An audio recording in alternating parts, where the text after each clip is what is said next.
अस्सलाम वालेकुम class 7th। आज आपका लेक्चर नंबर 2 हिस्ट्री का unit number 6 chapter number 1 Babur के अबाउट है।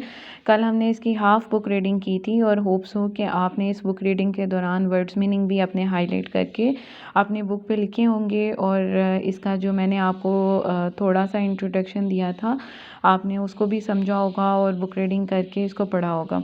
तो कल क्या मैंने आपको बताया था कि बाबर जो था वो मुग़ल सल्तनत का सबसे पहला फ़र्स्ट एम्परर था। जैसे कि उन्होंने इधर भी आपको मेंशन किया हुआ है कि बाबर जो था हिंदुस्तान में मुग़ल सल्तनत का बानी कहलाता था और उसका फुल नेम जो था ज़हीरुद्दीन मोहम्मद बाबर था और उसके वालिद का नाम क्या था, उमर शेख मिर्ज़ा, और जो कि फ़रगाना के हाकिम थे। तो ये मतलब दो फ़ातिहीन की नस्ल से ताल्लुक़ रखता था बाबर और इस वजह से उसके अंदर भी मतलब फ़ातिहीन का खून था। और 12 बरस का था जब उसके बाप का इंतकाल हो गया और उसके बाद मतलब उसके चचा और मामू की तरफ से उसे बहुत ज़्यादा बगावत का सामना करना पड़ा। एंड नेक्स्ट जो है आपके पास हेडिंग आती है दौलत खान एंड बाबर अलायंस। तो इनका मतलब दौलत खान और बाबर का आपस में क्या रिश्ता था, उसका क्या ताल्लुक़ था।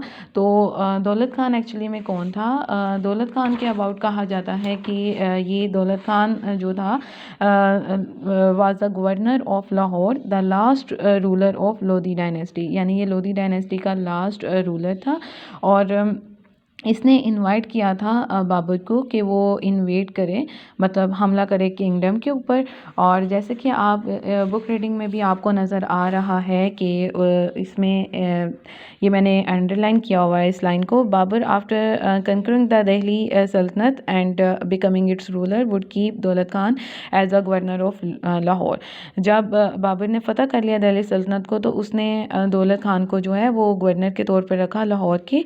और उसके अलावा आप देखो कि इसमें आपको बुक रीडिंग में उन्होंने सारा दौलत खान के अबाउट बताने के बाद नेक्स्ट पेज पे बताया हुआ है कि it was only 2 years later the Babur defeated Ibrahim Lodi, यानी जब दिल्ली सल्तनत को उसने फ़तह कर लिया तो उसके बाद उसने इब्राहिम लोदी को मतलब शिकस्त दे दी।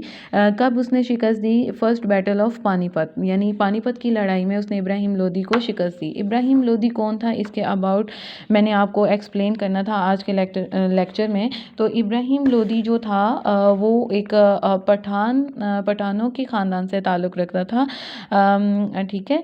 तो वो मतलब कभी सेंट्रल एशिया का हुक्मरान हुआ करता था और हिंदुस्तान पर इसका इसकी जो जंग हो रही थी हिंदुस्तान पर वो ज़हीरुद्दीन बाबर के साथ हो रही थी, ठीक है। तो मैंने आपको कल भी बताया था कि ज़हीरुद्दीन बाबर के पास सिर्फ 12,000 फौजी थे और जो उसका दुश्मन था जिसका नाम जो है लोदी था, इब्राहिम लोदी, उसके पास तकरीबन 1,000 एलिफेंट थे और 50,000 जो थे उसके पास सिपाही थे, 50,000 सिपाही थे।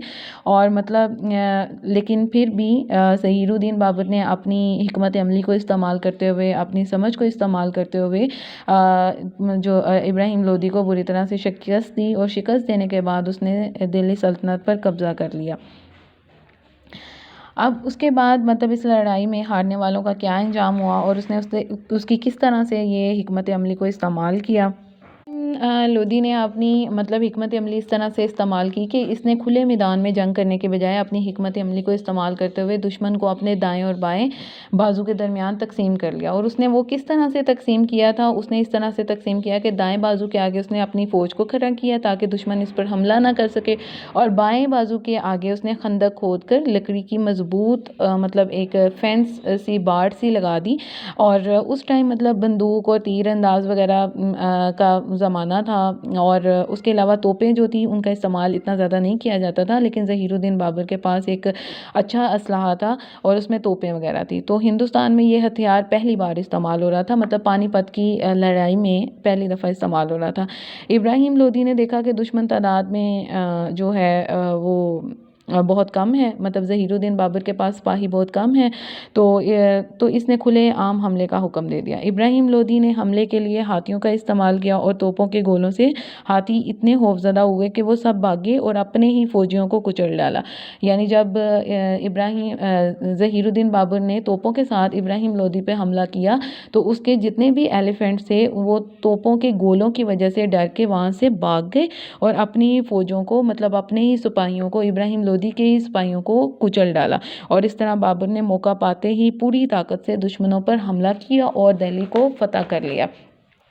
अब अगर इसकी हम नेक्स्ट इसके पैराग्राफ में देखें कि बाबर की डेथ किस तरह से हुई थी, तो Babur died in 1530 and was succeeded by Humayun.